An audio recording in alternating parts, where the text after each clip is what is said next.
السلام عليكم ورحمة الله وبركاته. ألف مبروك للمنتخب المصري، خطوة مهمة للوصول للحلم الأكبر، كأس العالم.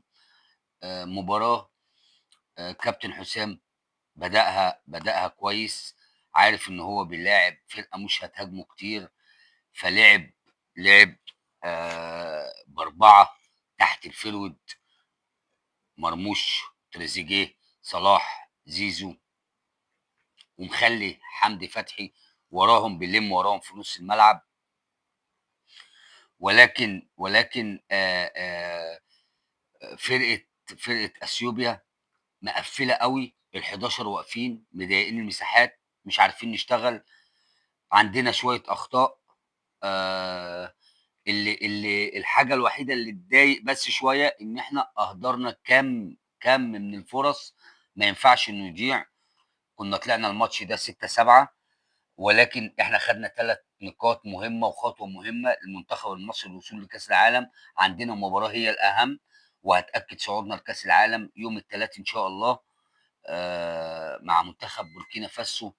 في بوركينا فاسو مباراه رخمه، وفرقه بوركينا فاسو هي اللي بتنافسنا.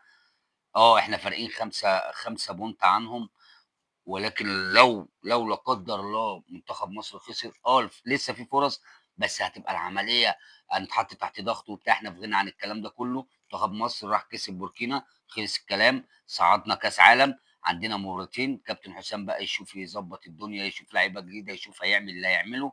فالعمليه باذن الله في ايدينا. يوم الثلاث ننهي الكلام، ومش هنقدر نتكلم على اي سلبيات. قلنا قبل كده المكسب بينسي السلبيات، مش هنقدر نتكلم على اي سلبيات واحنا كسبانين. وعندنا ماتش ما ينفعش قبله. اي حد بيتكلم في الكوره او اي حد بيحلل ما ينفعش قبله يتكلم على اي سلبيات، او ينتقد كابتن حسام، او ينتقد طريقه اللعب، او ينتقد حاجه في بعض الاماكن او في التشكيل. ما ينفعش. باذن الله نخلص المباراه على خير ونحسم، وبعد كده نتكلم نقول في كذا في كذا. بس باذن الله كلنا في ظهر منتخبنا وفي ظهر الكابتن حسام وجهازه الفني، ان منتخب مصر في كاس العالم باذن الله يوم الثلاث ان شاء المولى. السلام عليكم.